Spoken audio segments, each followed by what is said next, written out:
Maaari nang makapatay ang malakas na water pressure mula sa water cannon ng China Coast Guard. Yan ang sinabi ni Commodore J. Tariela, tagapagsalita ng Philippine Coast Guard sa West Philippine Sea sa gitna ng muling pambobomba ng tubig ng China Coast Guard sa mga barko ng Pilipinas noong isang araw.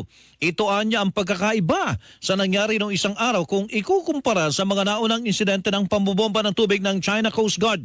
Patunay umano dito ang mga nayuping railing ng barko ng Philippine Coast Guard. If we're going to look at how it bended the railing of the Philippine Coast Guard vessel because of the water cannon, obviously that would be very fatal. Idinagdag pa ni Tariela na sa panibagong insidente, ipinakikita lamang ng China ang kanilang pambubuli, pagiging bully at hindi pagsunod sa international law.